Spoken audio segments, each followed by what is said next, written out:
이제 히브리서 1장 10절부터 오늘 공부를 하겠는데요. 10절 우리 다 같이 읽으십시다. 주여, 태초에 주께서 땅의 기초를 두셨으며 하늘도 주의 손으로 지으신 바라.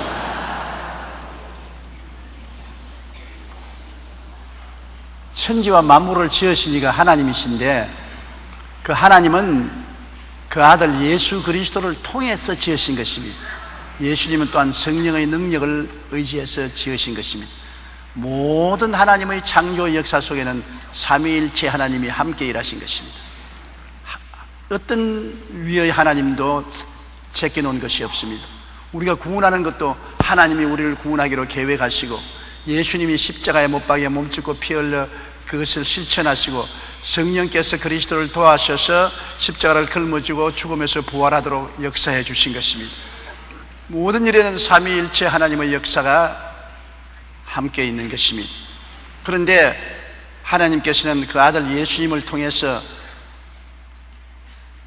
태초에 땅의 기초를 두셨다. 태초라는 것은 무한한 시간의 전해를 말하는 것입니다. 우리가 언제라고 지적할 수 없는 그 아득한 옛날을 말하는 것입니다. 하늘과 땅의 기초를 지으신 것은 태초에 하나님이 지으신 것입니다. 이 우주는 우연히 생긴 것이 아닙니다. 집마다 지은이가 있지 않습니까?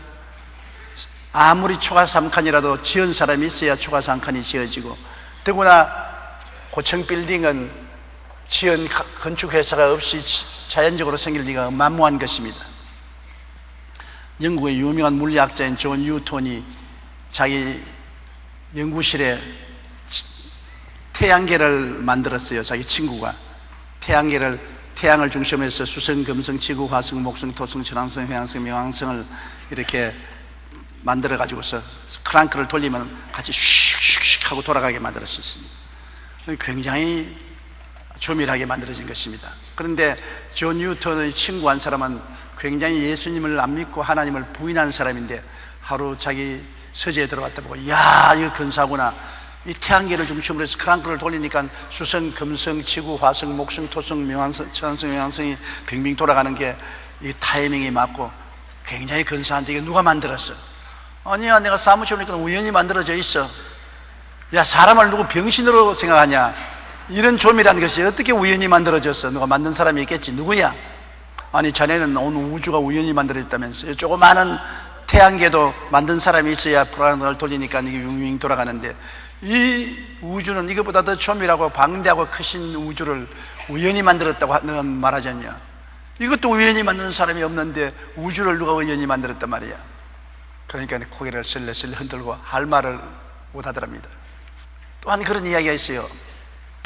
손님을 모시고 사막을 건너가는 약대가 있었는데, 해질 무렵이 되어서 천막을 치고 손님을 천막에 거하게 하고, 약대 주인이 모래 위에 엎드려서 기도를 간절히 드렸었습니다.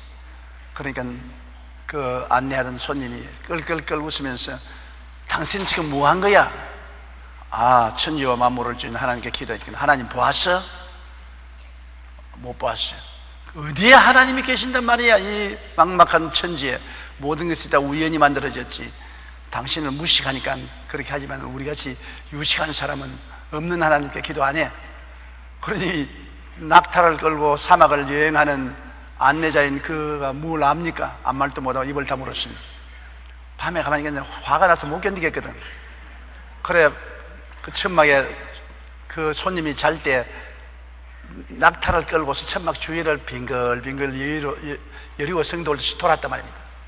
빙글빙글 돌고 난 다음에 약대를 묶어놓고 잠을 잤습니다. 아침에 일어나니까 그 손님이 하는 말이, 당신이 약대를 어디 줄을 느리게 해서 풀려서 약대가 천막 주위를 막 돌아다녔군. 그런 일이 없는데요. 당신 약대가 천막 주위에 돌아다니는 거 보았습니까? 못 보았지. 그러면 어떻게 천막 주위에 돌아다녔다 합니까? 발자국 보라면 천막 주위에 발자국이 전부 나 있잖아. 그럼 안 봐도 뭐 발자국 보면 약대가 천막 주위에 돌아다니는 거 화나지 않으니까. 그래요. 천막 주위에 약대의 발자국을 보고서 약대 돌아다니는 것을 못 보았어도 약대가 돌아다녔다고 아는 당신이 하나님의 발자국을 온 천지에 보고도 하나님이 안 계시다면 어떻게 합니까? 저 떠오르는 태양 보십시오. 이 모래사장 보십시오. 저 날아가는 새들 보십시오. 저 풀 보십시오. 저 꽃 보십시오. 여기 기어가는 조그만 곤충들 보십시오. 이것들이 다 하나님이 만드신 발자국이요. 하나님은 안 보일지라도 이 모든 것을 보면은 하나님이 계신 것을 분명히 압니다. 약대 발자국만 보고도 약대가 돌아다니는 것을 아는 당신이 이 만물을 보고 어떻게 하나님 계신 것을 모릅니까? 할 말이 없어서 밀쑥물쑥하고 말았다는 이야기를 읽어본 것입니다. 여러분, 하나님은 눈에 안 보이십니다. 왜냐하면 하나님은 영이시라 예배하는 자가 신령과 진정으로 예배할지니라. 영은 바람과 같아서 바람을 못 봅니다. 바람을 본 사람이 있습니까? 아무리 눈이 좋아도 바람을 못 봐요. 그러나 바람이 없습니까? 바람이 없으면 우리 죽어요. 우리가 4분만 숨 쉬지 않으면 죽어요. 그리고 바람이 있으니까 공기가 움직이는 것을 우리가 볼 수 있지 않습니까? 이러므로 눈에 안 보여도 우리가 바람이 있는 것은 확실히 아는 것은 숨을 쉬어서 바람이 있는 것을 알고 또 나무가 흔들리는 것을 보고 바람이 있는 것을 아는 것입니다. 이처럼 하나님은 영이시라 우리 눈에 안 보이지만은 우주 만물을 지으시고 다스리시는 것을 보게 될 때 우리가 하나님이 살아계신 것을 알 수 있는 것입니다. 이 크고 방대한 우주가 질서정연하게 추나추동 사시절 움직여 간다는 것은 그것을 그렇게 설계해 놓으신 분이 계시지 않고야 그럴 수가 없는 것입니다. 만물을 주님께서 설계하사 지으시고 메인테인 하신 것입니다. 바로 그것을 지으신 분이 예수님인 것입니다. 주여 태초에 주께서 땅의 기초를 주셨으며 하늘도 주의 손으로 지으신 바 되었다. 요한복음 1장 1절에 태초에 말씀이 계시니라. 이 말씀이 하나님과 함께 계셨으니 이 말씀이 곧 하나님이시라. 만물이 그로 말미암아 지은 바 되었으니 지은 것이 하나도 그가 없이는 된 것이 없다고 말하는 것입니다. 지은 것이 하나도 예수님 없이는 된 것이 없습니다. 하나님이 말씀으로 천지를 지었다는데 그 말씀이 바로 예수님인 것입니다. 빛이 있으라고 말씀했지요. 그 말씀이 바로 예수님이신 것입니다. 하나님은 예수님을 통해서 천지 만물을 다 지으시고 그것을 다 메인테인 하시는 것입니다. 11절요. 그것들은 멸망할 것이나 오직 주는 영존할 것이요 그것들은 다 옷과 같이 낡아지리니. 이 세상에 있는 모든 만물은 결국에는 멸망하고 낡은 옷같이 찢어지고 없어지고 마는 것입니다. 우리가 보는 이 모든 물질적인 세계는 언제고 다 불타서 없어질 것입니다. 하나도 영원히 있을 것이 없습니다. 오늘날 무신론자들은 만물이 우연히 생겨서 이 만물이 진화하고 발전해 나간다고 하지만은 여러분 그것은 하나님을 무시하니까 그렇게 해석할 수밖에 없어요. 하나님이 안 계시다. 그러니까 만드신 자를 부인하고 나니까 그러면 하나님이 안 계시는데 어떻게 만물이 만들어졌느냐? 우연히 만들어졌다. 진화라는 법칙을 통해서 만들어졌다. 진화란 뭐냐? 흙에서 단백질이 우유하다가 살아나서 세포가 되고 단세포가 자라나서 복잡하게 되고 그다음 벌레가 되고 그것이 또 분화돼 가지고서 어떤 것은 나무가 되고 풀이 되고 짐승이 되고 원숭이가 되고 사람으로 변화되었다. 이건 순전히 추측이지 이런 비과학적인 것이 어디 있습니까? 이것은 하나님이 안 계시다고 생각하니까 무신론자들이 만물을 설명하기 위해서 억지로 만들어낸 논리인 것입니다. 설명을 안 할 수가 없고 설명을 하자니까 억지로 이렇게 진화론을 만들어 놓을 수밖에 없는 것입니다. 그러나 우리가 하나님이 살아계신 것을 믿으면 간단합니다. 하나님이 만물을 지으셨느니라. 간단하지 않습니까? 집 지은 사가 있어서 건설회사가 있어서 집을 지은 것을 알면은 현대건설이 이것을 지었다, 상용건설이 이것을 지었다 하면 간단한데 건설회사를 부인하고 지은 자를 부인하면 야, 이 건물이 어떻게 되어야겠느냐? 어떻게 이 건물이 지어졌느냐? 우연히 지어졌지. 어떻게 우연히 지어졌냐? 바람이 부니까 물자가 모였지. 비가 오니까 나무들이 떠내려왔지. 이것이 응걸려 있어서 추위 저위에 얼었다가 녹았다면서 우연히 쌓여져가 퇴적물이 되었지. 그 퇴적물이 모여가지고서 아파트가 되고 방이 되고 그게 텔레비가 들어오고 냉장고가 우연히 생겨나고 이렇게 설명을 하는 겁니다. 그 억지 소리를 하고도 그걸 과학이라고 말하는 것입니다. 비과학적인 것이 과학이 되는 것입니다.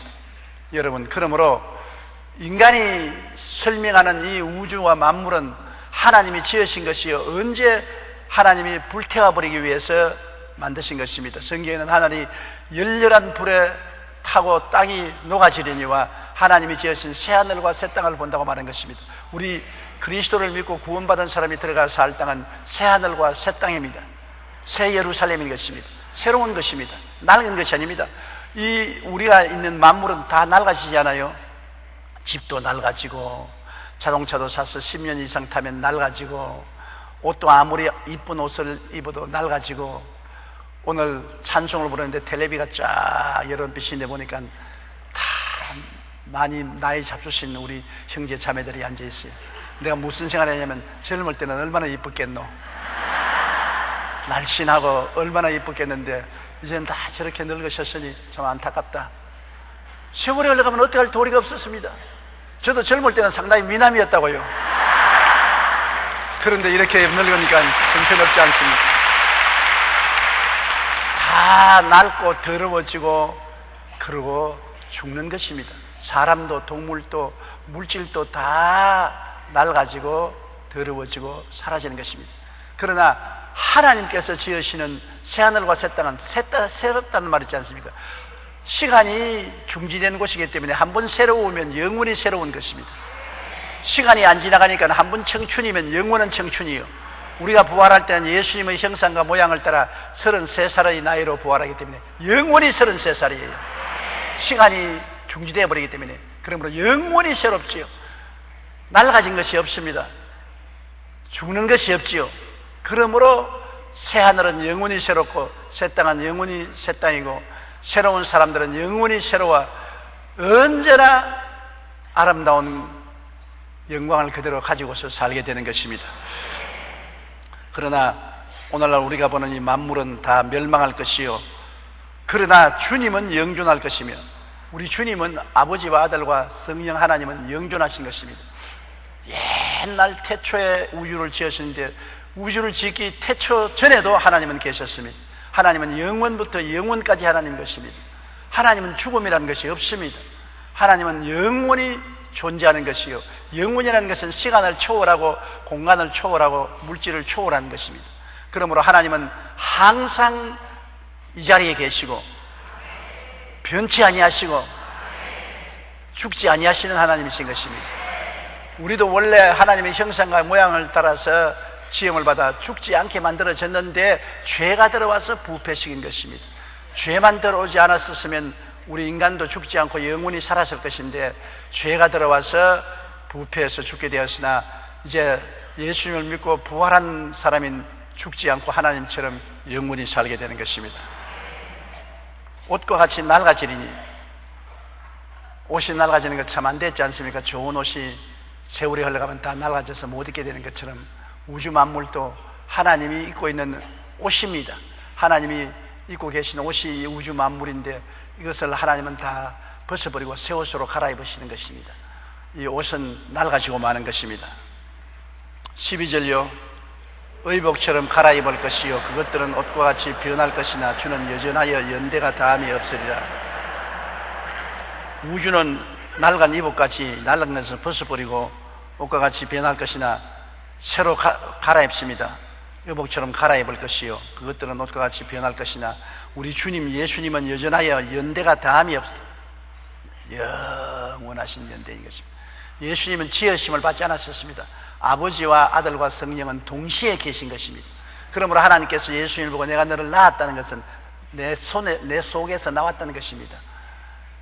만들었다고 안 하십니다. 하나님이 내가 너를 만들었다고 하냐고, 내가 너를 낳았다는 것은 하나님 속에서 나왔으니까 언제부터 계셨냐? 하나님 계실 때부터 함께 계신 것입니다. 하나님 속에서 나온 것이 예수님이기 때문에 하나님과 더불어 영원히 시작도 없고 끝이 없이 살아계신 분이 바로 예수님인 것입니다. 그러므로 이 만물은 이복처럼 갈아입을 것이요 그것들은 옷과 같이 변할 것이나 주는 여전하여 연대가 다함이 없느니라 하였으나 13절요 어느 때 천사 중 누구에게 내가 내 원수로 내 발등상에 되기까지는 내 우편에 앉아있으라 하셨느냐. 여기에 주장하는 것은 예수님을 천사와 같이 여기지 말라는 것입니다. 이스라엘 백성들은 그 당시에는 하나님은 보지 못하고 하나님이 파견한 천사가 중재가 서서 이스라엘 백성들에게 하나님의 뜻을 전하고 도움도 베풀고 천사들이 와서 이스라엘 백성을 위해서 싸워주고 하기 때문에 굉장히 천사를 존경하고 귀중히 여겼었습니다. 그러나 오늘날 시대는 하나님의 아들이 직접 오셨으니까 이 하나님의 아들을 섬겨야지 천사를 섬겨서는 안 되는 것입니다. 가브리엘 천사나 어떤 천사라도 천사를 우리가 섬겨서는 안 되는 것입니다. 왜냐하면 천사들은 하나님이 만드신 피조물입니다. 우리도 하나님이 만드신 피조물인 것입니다. 피조물을 우리가 섬겨서는 안 되는 것입니다. 조물주를 섬겨야 되는 것입니다. 그러므로 바울 선생께서 천사 숭배하는 것을 절대로 거부한 것입니다. 천사는 하나님의 사자요 심부름꾼이요 예배와 찬양을 받을 존재는 아닌 것입니다.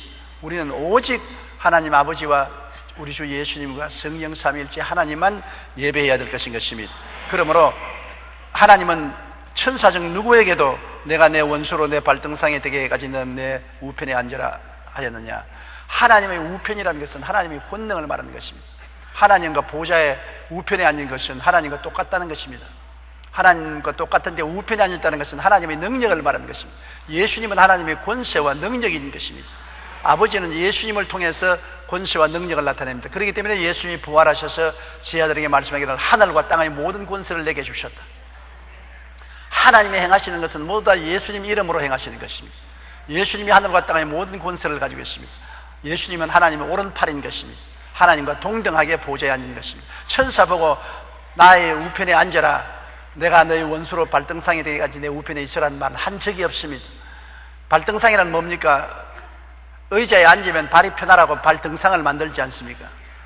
원수를 발등상으로 만나는 것은 옛날에 전쟁에서 이기면 원수들을 붙잡아다가 발의 앞에 엎드려 놓고 목에다가 발을 얹어 놓고 승리를 자축하는 것을 말하는 것입니다.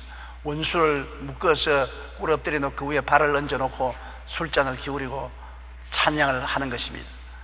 원수들, 즉 원수 마귀를 예수님의 발등상이 되게 할 때까지 예수님 보좌 우편에 앉아 계시라고 말한 것입니다. 이미 마귀는 무장해제가 되었습니다.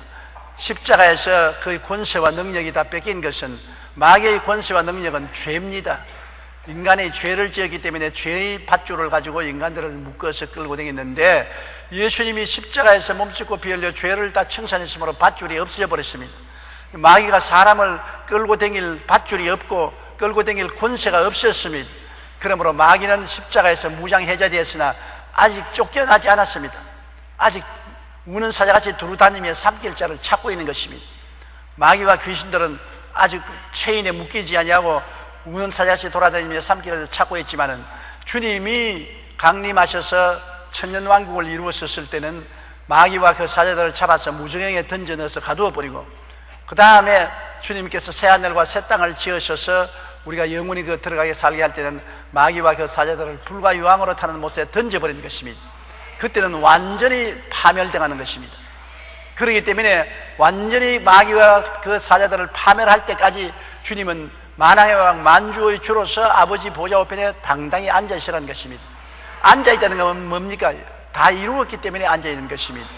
주부가 하루 종일 수고하고 집안 식사 준비하고 애들 돌보고 빨래하고 소지하고 저녁에 다 돼야 허리를 툭툭 두드리면서 휴, 오늘도 하루 지나갔다고 앉는 것입니다. 앉았다는 것은 일을 다 끝마쳤다는 것입니다. 근데 요사이 게으른 주부는 아예 일도 안 끝마치고 들어 누워 있는 것입니다. 막 부엌에 가면은 그릇을 안 씻어가지고 이렇게 쌓여있고, 빨래하는 것이 온 구석에 뒹굴고 방 소재도 안 하고, 그러고 난 다음에 그냥 자기만 립스틱 칠하고 난 다음 머리 돌보고 가방 들고 놀러 나가버리고 말고, 나중에 집에 들어오면 집이 엉망진창입니다. 남편이 이것도 왜 이러냐, 아니 당신 그렇다면 당신이 좀 하지 왜 날 보고 하라 하냐. 꾸짖다가 남편이 이제 더 이상 말을 안 들으니까 이제 더 이상 꾸짖지도 못하고 지가 하는 것입니다. 답답하보다 네가 해라. 그게 요사의 시대인 것입니다. 옛날 시대는 그렇게 안 했지만은, 그러나 일을 마치고 난 다음에 앉아야지, 일도 마치지 않고 앉으면 책임이 없는 것입니다. 무책임한 것입니다. 예수님이 보좌 우편에 앉은 것은 내가 다 이루었다 하셨기 때문인 것입니다. 예수님이 우리를 구원하는 일을 다 마쳤은 것입니다. 죄에서 우리를 자유케 하시고 마귀와 세상을 이기셨고 거룩함과 성령 충만을 주셨고 병을 다 청산하셨고 저주를 담당하셨고 죽음을 이기시고 다 이루었기 때문에 앉아 계신 것입니다. 그러므로 주님은 보좌에 지금도 앉아 계시거니와 영영토록 앉아 계실 것은 영영토록 다 이루시고 마귀를 멸하신 것이기 때문인 것입니다. 14절요. 모든 천사들은 섬기는 영으로서 구원받을 상속자들을 위하여 섬기라고 보내심이 아니냐. 모든 천사들은 지금 뭘 합니까?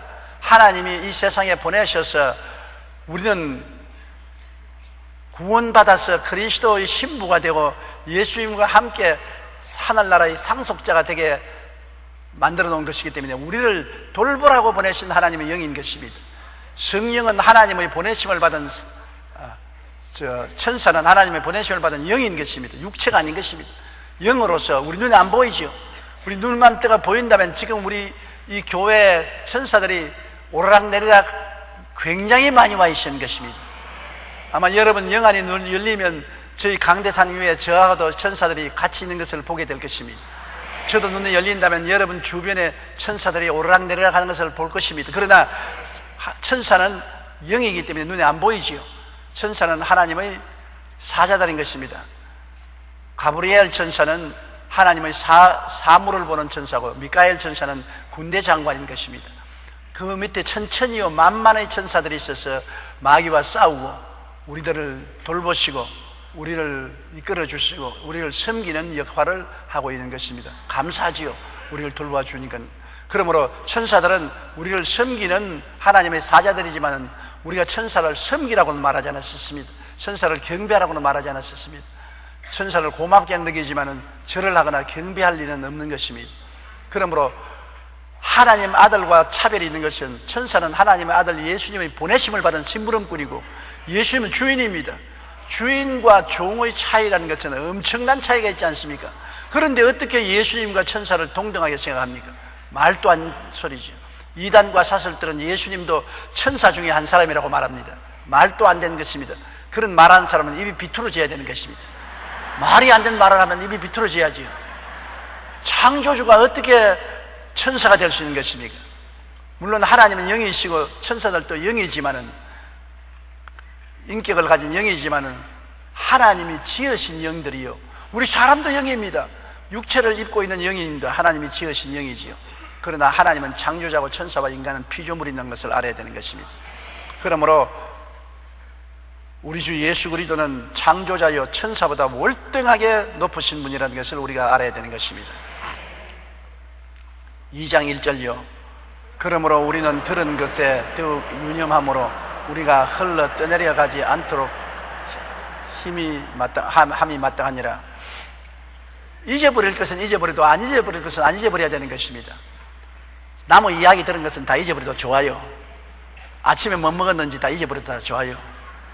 그러나 여러분이 안 잊어버려야 될 것은 저금 통장은 잊어버리지 말아야 되는 것입니다. 저금 통장 어디 놨는지 모르고서 헤매면 큰일 나죠. 집 문서 어디 둔지 알아야 되는 것입니다. 잊어버릴 것은 잊어버리고 안 잊어버린 것은 꼭 안 잊어버려야 되는데 우리 예수 믿는 사람이 안 잊어버려야 될 것은 하나님은 아버지가 되시고 예수님은 우리 구주가 되시고 성령은 우리 보혜사가 되시는 삼위일체 하나님이 우리의 구주가 되시는 것은 잊어버리면 안 되는 것입니다. 저희 설교는 들었다가 잊어버려도 괜찮아요. 나도 잊어버리고 전문주일에 설교한 건 뭔지 기억이 안 나요. 우리 설교는 콩나물통에 물 붓기와 같아서 들어서 다 우리에게 양분을 공급하고 난 다음에는 잊어버리는 것입니다. 그리고 또 설교 들으면 또 양분을 얻고 또 잊어버리고 수요 성경 공부를 그렇게 오랫동안 했지만은 다 기억합니까? 다 까먹었지 뭐. 그 잊어버려도 좋아요. 잊어버려도 영향이 다 되는 것입니다. 들을 때 감화와 감동을 받고 은혜를 받고 영향을 섭취하고 떠나가는 것입니다. 그러나 절대로 잊지 말아야 될 것은 예수님이 우리 구주가 되시고 하나님이 우리 아버지가 되시고 성령께서 우리 보혜사가 되신다는 사실은 잊어서는 안 되는 것입니다. 그리고 또 우리가 마음에 꼭 간직해야 될 것은 우리가 계명을 지키고 살아야 된다는 것을 잊어서는 안 되는 것입니다. 내 앞에 다른 신을 두지 말라, 우상에 절하지 말라, 하나님의 이름을 망령되이 부르지 말라, 안식일을 거룩히 지켜라, 내 부모를 공경하라, 살인하지 말라, 간음하지 말라, 도둑질하지 말라, 내 이웃을 거짓 증거하지 말라, 내 이웃을 탐하지 말라. 이러한 근본적인 우리가 살아야 될 계명은 꼭 기억을 하고 우리 생활을 거기에 비춰봐야 회개를 할 수가 있는 것입니다. 지도를 알아야 길을 바로 들어갈 수 있는 것입니다. 길을 잃어버렸는데 지도가 없으면 어디를 찾아갈지 모르고 방황을 하게 되고 큰일 나는 것입니다. 더구나 산속에나 사막에 가서 길을 잃어버리면 그곳에서 방황하다가 죽습니다. 우리 막막한 우주에서 우리가 어떻게 하나님을 기쁘시게 하고 살 것이냐, 하나님이 주신 계명을 딱 기억해야 되는 것입니다. 그래서 계명에서 우리가 어긋나면 회개를 하고 돌아와야지요. 계명을 모르면 회개할 줄도 모르고 돌아올 수도 없지 않습니까? 아, 내가 길을 잘못 들었구나, 잘못했구나, 통회하고 자복하고 하나님 길로 돌아옵니다. 그래서 우리가 항상 우리 자신을 살펴볼 수가 있는 것입니다. 잊어버릴 것은 잊어버리 좋아도 안 잊어버릴 것은 꼭 잊지 말아야 되는 것입니다.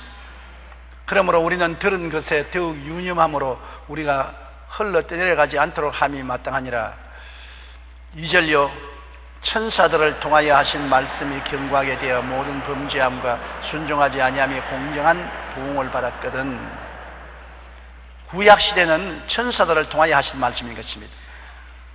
모세가 호렙산 가시는 굴에서 불꽃 가운데 들은 말씀은 천사가 와서 하나님의 말씀을 대언해 준 것입니다. 하나님이 직접 가시는 굴에 들어온 것이 아니라 하나님의 사자가 불꽃 가운데 나타난 것이, 하나님의 사자는 그때는 예수님이 하나님의 사자로 나타난 것입니다. 그러나 예수님이 천사의 모양으로 나타나셔서 불꽃 가운데서 말씀하는 것입니다. 그러므로 그때는 하나님이 천사를 보내셔서 말씀한 것이 바로 구약이요, 구약 성경인 것입니다. 그런데 이 하나님의 계명과 율법을 천사를 통해서 받았지만은 그것을 거역했을 때는 심판을 받고 죽음을 받기도 한 것입니다. 그런데 오늘날 우리들은 3절요, 우리가 이같이 큰 구원을 등한히 여기면 어찌 그 보응을 피하리요. 이 구원은 처음에 주로 말씀하신 바요, 들은 자들이 우리에게 확증한 바입니다. 구원이 얼마나 큽니까? 천사들을 통해서 준 구약 성경도 거역하면은, 잘못하면 두 사람, 세상 이상 증인을 통해서 죽였습니다.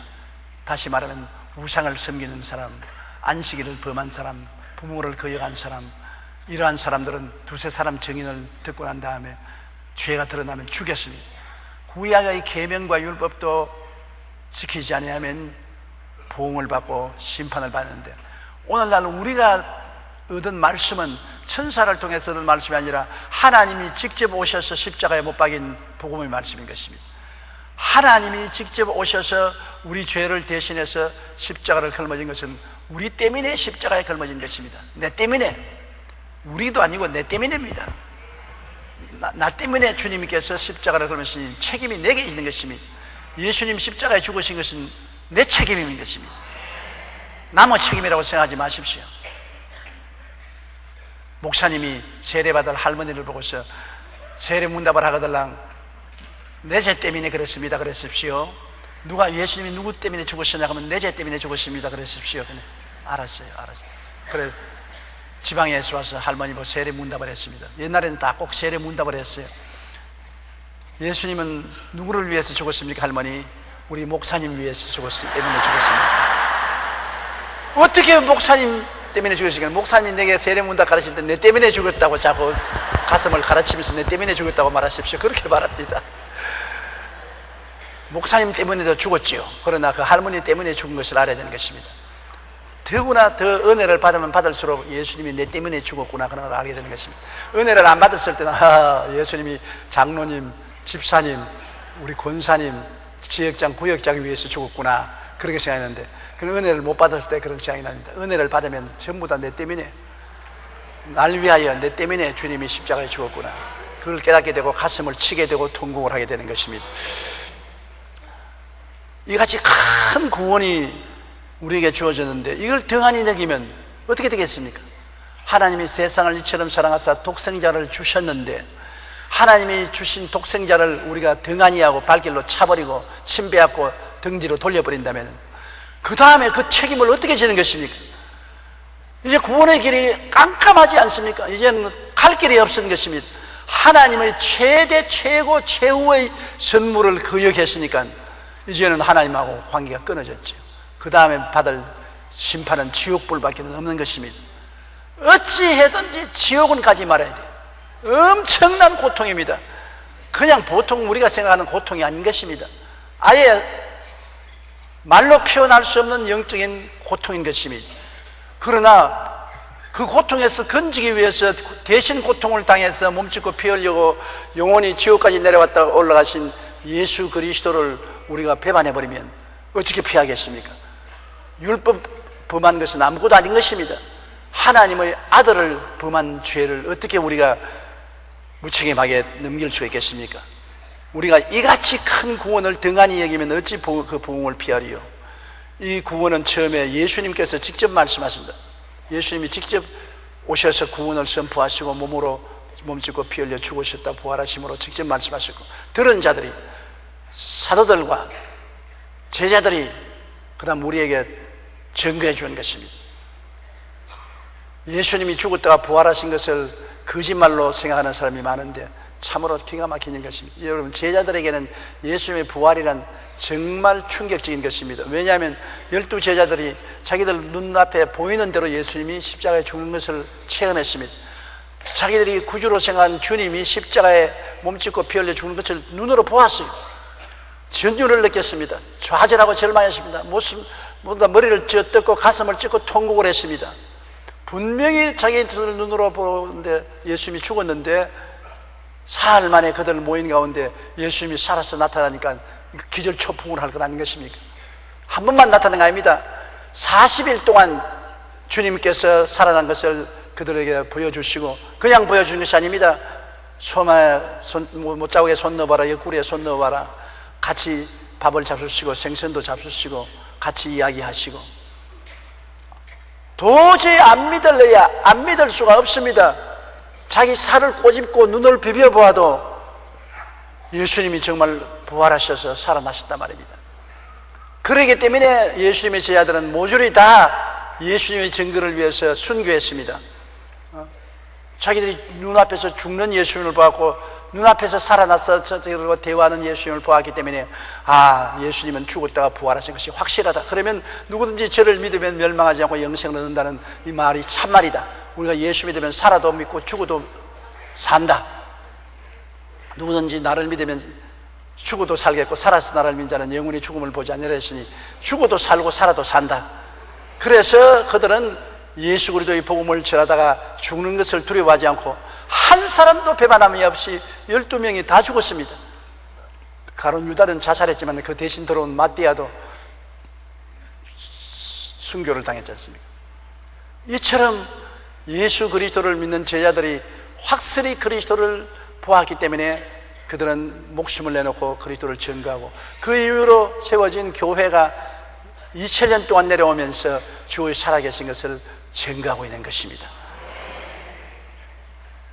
우리 4절 보십시다. 하나님도 표적들과 기사들과 여러 가지 능력과 및 자기의 뜻을 따라 성령이 나누어 주신 것으로 그들과 함께 증언하였느니라. 우리가 복음을 증거하면 하나님도 그냥 계시지 않습니다. 성경에는 마가복음 16장에 믿는 자들에게는 이런 표적이 따르니 제가 내 이름으로 귀신을 쫓아내며 새 방언을 말하며 뱀을 집으며 무슨 독을 마실지라도 해를 받지 아니하며 병든 자에게 손 얹어 나으리라 하시니라. 그리고 그들이 나가 두루 전파하며 하나님이 함께하사 그 따르는 표적으로 말씀을 확실히 증거하시니라. 우리가 오늘날 그리스도를 증거할 때 사도들만 증거한 그 증거만 믿는 것이 아니라 하나님이 예수 믿는 사람에게 증거로서, 가장 큰 증거로서 성령을 주신 것입니다. 믿는 자들에게 성령을 주신 것입니다. 안 믿는 자들이 여러분 성령 받는 거 보았습니까? 그런 것 없지 않아요. 여러분, 우리 예수 믿고 우리가 주님께 구하면 주께서 성령 충만을 주셔서 성령의 말하게 하심을 따라 다른 방언으로 말하는 가장 기초적인 체험을 하지 않습니까? 여러분, 방언 말하는 사람 한번 손들어 봐 주십시오. 아직 방언 못하는 사람 손들어 봐 주십시오. 그건 여러분 못 하는 이유는 안 구했기 때문에 못하는 것입니다. 여러분이 간절한 마음으로 구하면 모두 다 성령을 주시게 되어 있는 것입니다. 이미 예수 믿는 사람은 성령이 와 계시는데 여러분 간절히 구하면 성령이 충만하게 되어서 충만한 증거로서 방언을 말하기 시작하는 것입니다. 방언만 말하는 것이 아닙니다. 하나님께서 예수 그리스도 이름으로 이제는 표적이 나오고 기사들이 나오고 능력과 및 치료하는 역사가 나는 것입니다. 우리가 거의 예수 믿고 난 다음 병 고침받은 체험은 한두 가지는 다 가지고 있는 사람들이 많습니다. 예수 믿고 병 나은 체험이 있는 사람 한번 손으로 봐주십시오. 거의 전부 다거든요. 그 다음에 예수 믿고 기도, 예수 이름으로 기도하고 응답받은 체험이 있는 사람 한번 손으로 봐주십시오. 그거 보십시오. 이것이 다 예수님이 부활했다는 증거인 것입니다. 죽은 예수가 어떻게 자기 이름으로 기도하는데 응답하는 것입니까? 살아계시기 때문에 주님 이름으로 기도하니 병도 고침받고 귀신도 쫓겨나가고 그러고 기도 응답도 받는 것입니다. 여러분, 더구나 예수 믿는 사람은 귀신을 많이 쫓아내야 되는 것입니다. 아유, 나는 귀신 쫓아낼 자신이 없는데요. 자신이 문제가 아닌 것입니다. 여러분, 예수를 믿고 거듭날 때 태어남으로부터 귀신 쫓아내는 자격이 주어진 것입니다. 임금님의 자식은 태어날 때부터 임금의 자식인 것입니다. 거지 자식은 태어날 때부터 거지 자식인 것입니다. 여러분, 태어날 때부터 자격을 부여받고 태어나는 것을 알아야 되는 것입니다. 우리는 하나님의 아들로서 태어날 때 벌써 귀신을 쫓아내는 자격을 가지고 태어나는 것입니다. 영접하는 자 곧 그 이름을 믿는 자들에게는 하나님의 자녀가 되는 권세를 주었으니 이는 육신으로나 혈통으로나 사람의 뜻으로 나지 않고 하나님의께로 난 자들이니라. 하나님의 아들이 되는 자녀가 되는 권세입니다. 권세라는 것은 힘이 아닙니다. 자격을 말하는 것입니다. 내게 뱀과 전갈을 밟으며 원수의 모든 능력을 제어할 권세를 주었다는 것입니다. 능력이 있는 것이 아닙니다. 능력이란 힘이 있고 막 용기가 생기고 불긋불긋 능력이 마음에 느껴지는 이것이 능력인데, 그렇지 않고 나이 늙으면 기운도 없고 육체의 근력도 사라지고 허리도 구부정해서 아무 힘도 없지만 그러나 아버지 어머니로서의 권세를 가지고 있습니다. 근력이 있고 튼튼하고 활발하고 용감한 아들 딸들이라도 그 근력이 없이 시들한 부모에게 순종하는 이유는 그들은 능력은 있지만 권세가 없습니다. 부모는 능력은 없지만 권세는 가지고 있는 것입니다. 그렇기 때문에 권세라는 것은 내가 공부를 해서 얻는 것도 아니고 노력을 해서 얻는 것도 아니고 기도를 많이 하기 때문에 권세를 얻는 것도 아닙니다. 예수 믿기 때문에 권세가 있는 것입니다. 하나님의 자녀가 된 권세가 있는 것입니다. 그러므로 여러분, 예수 믿고 구원받을 때부터 귀신을 쫓아내는 권세가 주어져 있는 것입니다. 귀신을 많이 쫓아내야 돼요. 며칠 전에도 내가 저녁에 잠자리에 들어가려고 하는데 어깨가 얼마나 눌려서 피곤하더라고요. 왜 이렇게 피곤하냐? 내가 그렇게 그날로 일을 많이 한 것도 아니고 운동을 많이 한 것도 아닌데 왜 이렇게 피곤하냐? 이런 비정상적으로 느껴질 때는 그것은 마귀가 누르는 것입니다. 내가 일을 많이 하거나 운동을 많이 하거나 그래서 피곤하면 그거는 쉬면 되지만은 마귀가 눌러서 피곤한 것은 쉬어도 더 피곤한 것입니다. 비정상적인 것, 내가 잘못 먹은 것도 아닌데 막 위장이 쥐어 틀고 설사가 나온다. 비정상적이지 않습니까? 내가 추운데 가지도 않고 옷도 잘 얇지 않았는데 열이 나고 기침이 나는 거죠. 무엇인지 비정상적으로 일어나는 현상은 거의 대개가 마귀가 눌러서 그렇게 되는 것입니다. 그대로 있으면 점점 고통을 깊이 당하는 것입니다. 그래서 내가 가만히 생각해보면 이거는 마귀가 하는 것이구나. 그래서 나사렛 예수 이름을 명하노니 나를 억압하는 원수 마귀야 물러가라. 처음에는 아무런 표적도 없어요. 예수 이름으로 명하니 물러가라. 너희 비정상적으로 피곤하게 하는 것은 내가 다 알고 있다. 네 마귀가 누르고 아웅하고 있지만 내가 알고 있다. 예수 이름으로 명하니 너는 물러가라. 싹 구름 그치듯이 그쳐버리고 깨끗하고 건강하고 활달하게 되었어요. 아주 편안하게 되었어요. 만일 귀신이 누르는 것을 모르고 있었으면 밤새도록 자고 나도 피곤하고 괴롭단 말입니다. 그건 귀신을 쫓아내버리니까 상쾌하고 깨끗하게 됐단 말입니다.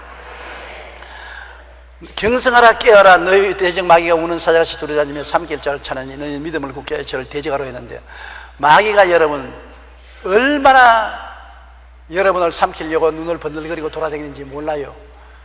기회와 시간만 있으면 마음을 누르고 육체를 누르고 생활의 회방을 가져오는 것입니다. 그렇기 때문에 예수님께서 이 세상을 떠나기 전에 제일 먼저 부탁한 것이 너희는 내 이름으로 귀신 쫓아내라고 말한 거죠. 필요하지 않다면 왜 주님이 유언으로 말할 때 제일 먼저 말씀하셨습니까? 주님도 이 세상에서 사역할 때 회개하라 천국이 가까웠다고 제일 먼저 한 것이 무엇인 줄 압니까? 귀신을 쫓아내며 병을 고치며 죽은 자를 살리며 문둥이를 깨끗이 하며 안진병을 일으키는 것입니다. 주님도 사역한 것에 제일 먼저 착수한 것이 귀신을 쫓아내는 일인 것입니다. 주님도 귀신 쫓아내고 제자들도 복음을 전할 때 12명에도 귀신을 쫓아내라고 하고, 그 다음에 70인의 제자에게도 귀신 쫓아내라고 하고, 얼마나 70인의 제자가 신바람이 났든지 돌아와서 주님이여 주의 이름으로 귀신들도 우리에게 복종하다니까 주님께서 내가 뱀과 정갈을 밟으며, 뱀과 정갈은 병인 것입니다. 뱀같이 물고 정갈같이 쏘는 여러 가지 병을 뱀과 정갈이라고 했습니다. 뱀과 정갈을 하면 원수의 모든 능력은 귀신과 마귀입니다. 원수의 모든 능력을 제어할 권세를 주었으니 너희를 해할 자가 결단코 없으리라. 그러나 너희는 귀신이 쫓겨나감으로 기뻐하지 말고 너희 이름이 하늘에 기록된 것으로 기뻐하라. 하늘에 이름이 기록되었기 때문에 귀신이 쫓겨나가는 것입니다. 여러분이 예수 믿고 구원받았기 때문에 귀신이 쫓겨나가는 것입니다. 그리고 주님께서는 맨 마지막에 세상을 떠나시고 부활하셔서 승천하기 전에 남긴 유언이 귀신을 쫓아내는 것을 제일 먼저 하라고 하는 것입니다. 이렇기 때문에 우리의 생활에 여러분 습관적으로 귀신을 쫓아내야 돼요. 아침에 일어나서 기도할 때도 오늘 나를 회방하는 원수 귀신을 물러갈지어다. 시장에 갈 때 내 시장에 가는데 회방하는 원수 귀신을 물러가라. 놀러 갈 때도 오늘 놀러 가는데 평안히 가게 해주시고 회방하는 귀신을 물러갈지어다. 귀신은 회방을 하기 때문에 회방하고 잠수하는 귀신을 늘 쫓아내야 우리가 평안해지는 것입니다. 회방하는 자가 없으면 평안해지지 않습니까? 영적인 회방자가 있으면 평안하지 않으니까 회방하는 자를 자꾸 쫓아내며 여러분께서 성령님을 의지하고 살아가면 평안을 얻을 수가 있는 것입니다. 그러므로 이 복음은 예수님이 처음 증거하신 것이요 12제자가 증거한 것이요 그 다음에 하나님께서도 직접 성령을 주시고 귀신을 쫓아내시고 기사와 이적을 행하심으로 복음을 증거해 주신 것입니다. 이렇게 허다한 증거가 있는데도 불구하고 우리가 복음을 등지면 정말 그 사람의 앞날은 암담하고 절망인 것입니다. 하나님의 계명을 어겨도 구약시대 심판을 받았는데 하나님의 아들을 부인하고야 심판을 받지 않을 수가 없는 것입니다. 5절요 하나님이 우리가 말하는 바 장차 올 세상을 천사들에게 복종하게 하심이 아니니라. 하나님은 우리에게 장차 올 세상을 말한 것입니다. 옛날 세상은 노아 홍수 때 홍수로 멸망했지 않습니까? 그리고 하나님이 노아에게 새로운 세상을 주셨는데 그 세상 속에 아브라함과 이삭과 야곱과 오늘 우리가 살고 있는 것입니다. 그러나 이 세상도 하나님이 불로서 멸하려고 예비한 것입니다. 옛날에는 물로서 멸했는데 이제는 주님께서 불로서 이 세상을 멸할 것입니다. 그리고 장차 올 세상은 하나님이 새로 짓는 새하늘과 새 땅과 새 예루살렘인데 이것을 천사에게 주겠다고 말하지 않았었습니다. 하나님이 우리가 말한 바 장차 올 세상을 천사들에게 복종하게 하심이 아니요 6절에요 그러나 누구인가가 어디에 증언하여 이르되 사람이 무엇이며 주께서 그를 생각하시며 인자가 무엇이기에 주께서 그를 돌보시나이까. 장차 올 세상은 사람에게 맡기겠다는 것입니다. 그런데 사람 중에 어뜸이 누구십니까? 사람 중에 장자가 누굽니까? 구원받은 사람 중에 장자가요? 그거 몰라요. 예수님이 아닙니까? 예수님이 하나님 아들로서 사람의 아들로 왔지 않습니까? 사람으로 오셨지 않습니까? 마리아의 몸에 태어나서 완전한 하나님이 완전한 사람으로 오셔서 사람을 대신해서 십자가에 죽었다가 부활할 때 하나님으로 부활한 것이 아니고 사람으로 부활했지 않습니까? 그래서 예수님은 구원받은 사람 중에 제1호인 것입니다. 부활하신 제1호인 것입니다. 사람 중에 제1호인 것입니다. 우리는 다 예수님의 형상을 닮아서 예수님과 함께 우주와 만물을 상속으로 받아서 다스릴 것이 아닙니까?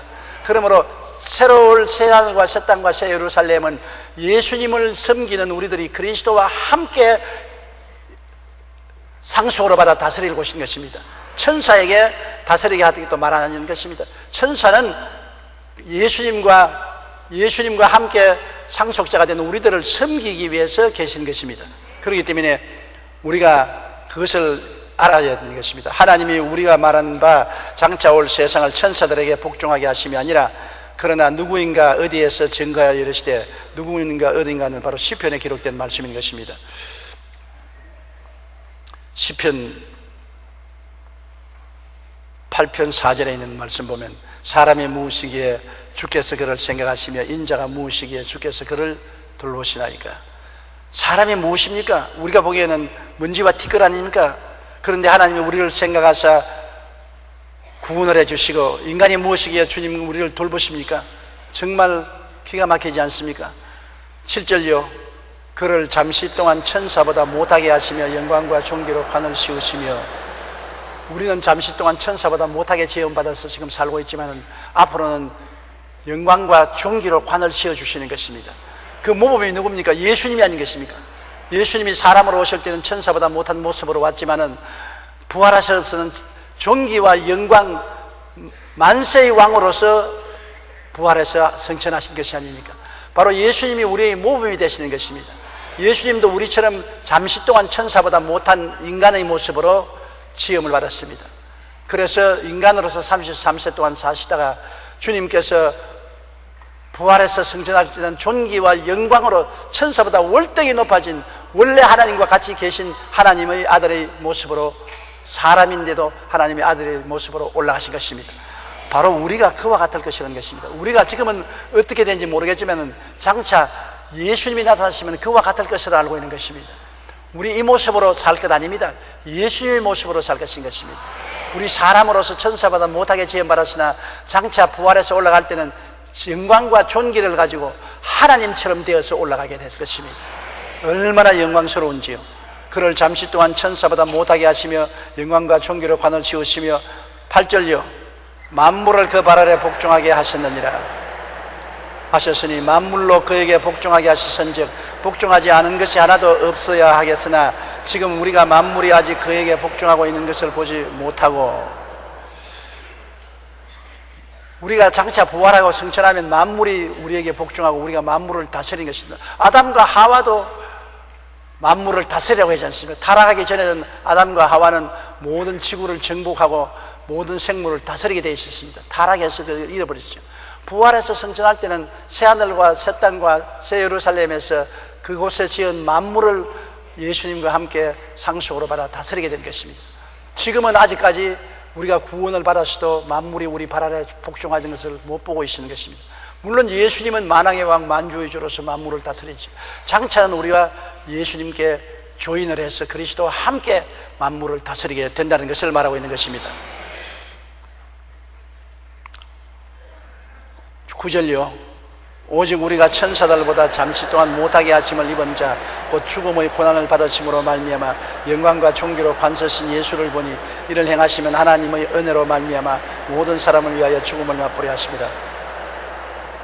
예수님은 우리의 모범이라는 것입니다. 우리는 아직 스스로 만물을 우리 발 아래 다스리지 못하고 존귀와 영광으로 관을 쓰지 못했지만은 예수님이 우리 대신해서 우리 모범으로 미리 만물을 다스리시고 존귀와 영광을 받으신 모습을 우리가 본데 하나님이 그 은혜를 통해서 우리를 대신해서 예수님을 그렇게 만들어 주시다는 것입니다. 그러므로 예수 그리스도를 통해서 우리가 죄사함을 받고 우리도 예수님과 함께 하나님의 은혜로 만물을 다스리는 자로서 부활 승천하고 존귀와 영광을 받을 것을 말하는 것입니다.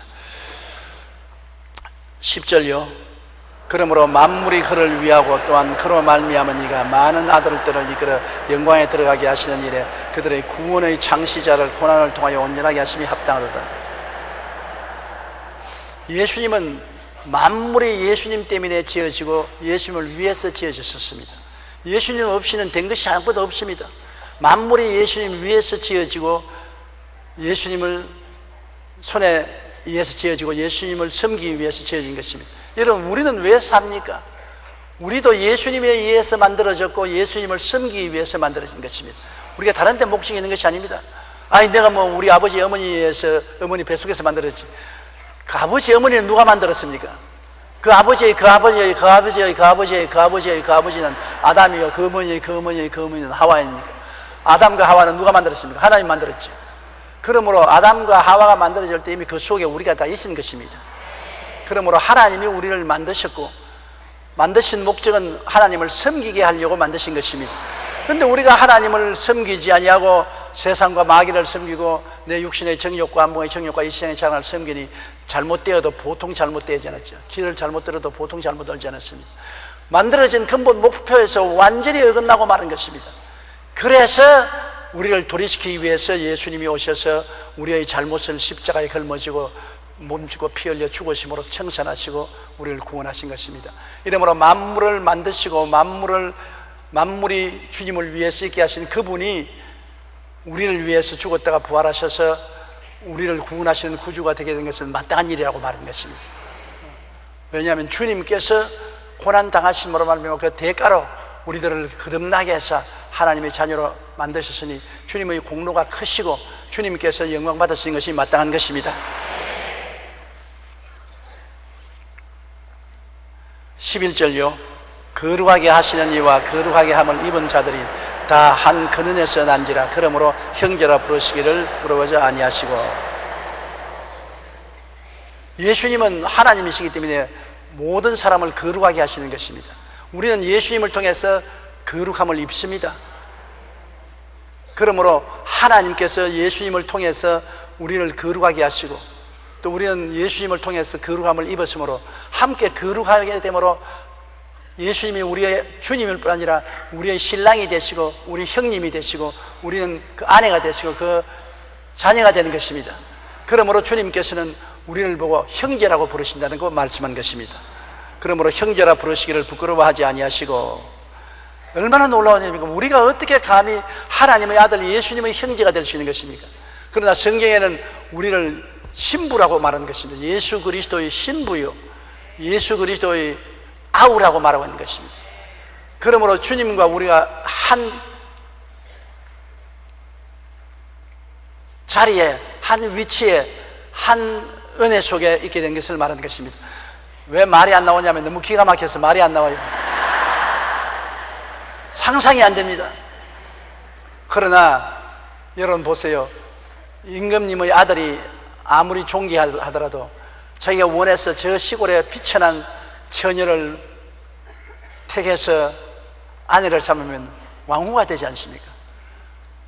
옛날 이야기를 하면 안 돼요. 옛날에 아이고 저 시골에서 개똥이나 줍던 오줌똥이나 머리에 이고 다니던 그 처녀가 임금님의 왕후가 되었대. 그렇게 하면 안 되는 겁니다. 옛날은 옛날이고 지금은 지금이요. 옛날을 자꾸 말하면 안 돼요.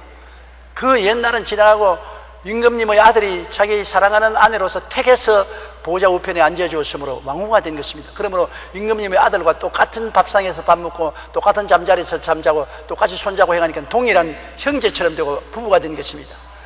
우리는 여러분 오줌종이 머리에 이고 다니던 처녀보다 더 못한 벌레 같은 인생인데 예수님이 좋다고 택해 주시는데 어떻게 합니까?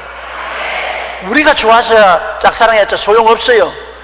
예수님이 우리가 좋아서 예수님이 우리를 택해서 우리를 당신의 보혈로 씻고 당신의 의로운 옷을 입혀가지고서 당신 품에 품고 보좌 우편에 앉히고 나의 신부야, 나의 아내야, 나의 동생아, 그거 불러주시니 팔자가 바꿔졌지요. 달라졌지요. 이제 마귀가 와서 지금 별 수 없는 개똥이 같은 저기 꼬락서니가 그 소용없어요. 그건 지난 일이고 지난 일은 지난 일이고 지금은 지금이요. 우리 이명박 장로님 보고 손가락 옛날에 대통령이 안 될 때는 온갖 모함을 따고 손가락질 했으나 지금은 대한민국 17대 대통령이 되었어요. 옛날은 옛날이고 지금은 지금이에요. 지금 대통령이에요. 우리 국군 총사령관이고 우리를 보호하고 우리를 잘 살게 이끌어가는 지도자가 된 것입니다. 옛날 이야기하면 안 돼요. 지금은 달라졌어요. 나는 옛날엔 부두의 노동자였습니다. 6.25 사변 때 부두에 가서 집 나르는 노동자요, 길거리에서 여관 가시다가 락화생 파는 장사꾼이었습니다. 그렇다고 날 보고서 저 옛날에 나하고 부두에서 일하던 저 자식, 저 길거리에서 보통이 장사하던 저 자식이 뭐, 그러면 잘못 생각한 거예요. 저는 75만 명의 성도의 목사였 사람이 달라진 것입니다. 여러분의 내가 예수를 믿고 신분이 얼마나 달라진 것을 알아야 돼요.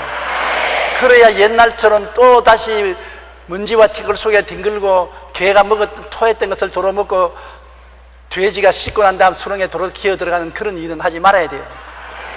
임금님의 왕후가 되었으면 오줌똥이 먹고 다니면 안 돼요. 개똥 죽겠다고 망탱이 걸머쥐고 돌아다니면 안 돼요. 왕후는 왕후답게 살아야 돼요. 하나님의 귀한 자녀가 되고 예수 그리스도의 신부가 되었으면 하나님의 자녀답게 예수 그리스도의 신부답게 사는 여러분 되시기를 주님 이름으로 축원합니다. 12절요. 이르시되 내가 주의 이름을 내 형제들에게 선포하고 내가 주를 교회 중에서 찬송하리라 하셨으며, 이건 바로 예수님이 하신 말씀인 것입니다. 예수님이 하나님의 이름을 내 형제, 예수 믿는 우리 성도들에게 선포하고 주를 교회 중에서 함께 찬송하겠다. 우리가 아버지 하나님을 선포하면 예수님이 따라서 선포해 주시고, 우리 찬송하면 주님께서 우리와 더불어 함께 찬송해 주신다는 것입니다. 우리와 일체가 되어서 공동체 속에서 함께 주님께서 역사하시겠다는 것입니다. 13절요. 또다시 내가 그를 의지하리라 하시고 또다시 볼지어다 나와 및 하나님께서 내게 주신 자녀라 하셨으니, 주님이 우리를 의지한다고 말한 것입니다. 우리가 복음 전할 것을 의지하시고, 우리가 기도할 것을 의지하시고, 우리가 하나님께 영광을 돌릴 것을 의지하고 계시는 것입니다. 오늘 예수님께서 직접 전도하는 것이 아니라 우리를 통해서 전도하시고, 우리를 통해서 기도하시고, 우리를 통해서 하나님을 섬기는 일을 하지 않습니까? 그처럼 예수님께서 얼마나 우리를 믿기에 우리를 의지하시고, 그 다음에는 볼지어다 나와 및 하나님께서 내게 주신 자녀라고 말한 것입니다. 우리를 보시고 하나님께서 나와 및 하나님께서 내게 주신 자녀라, 우리를 주님께 준 자녀라고 말하고 있는 것입니다. 우리 그까지만 하십시다. 오늘은 너무나 기막힌 소식을 들었기 때문에 의안이 분명합니다. 잘 여러분 음미하시고 여러분 자신이 그리스도 안에서 어떠한 사람이 되었는가를 기억하고 그 사람답게 사는 여러분 되시기를 바랍니다. 여러분과 하나님은 지극히 가깝고 예수님과는 서로 체온을 느끼도록 가까운 것입니다. 그렇기 때문에 여러분이 그리스도를 섬기고 그리스도와 함께 살고 예수님 이름으로 찬양하고 기도하면 주님이 다 기도를 들어주시고 응답하시고 주님께서 여러분을 통해서 영광 받으시는 것입니다. 그날에는 너희가 내 안에 내가 너희 안에 있는 것을 너희가 알리라. 멀리 있지 않잖아요. 내가 아버지 안에 너희가 내 안에 내가 너희 안에 있는 것을 너희가 알리라. 볼지어다 내가 문 밖에서 두드리느니 누구든지 내 음성을 듣고 문을 열면 내가 그에게로 들어가 그와 더불어 먹고 그는 나와 더불어 먹으리라. 함께 생활하겠다는 것입니다. 구말리 장체는 멀리 계신 예수님이 아니라 지금 우리와 같이 계시는 함께 하신 예수님인 것입니다. 우리는 예수님의 자녀요, 예수님의 신부요, 예수님의 아우인 것입니다.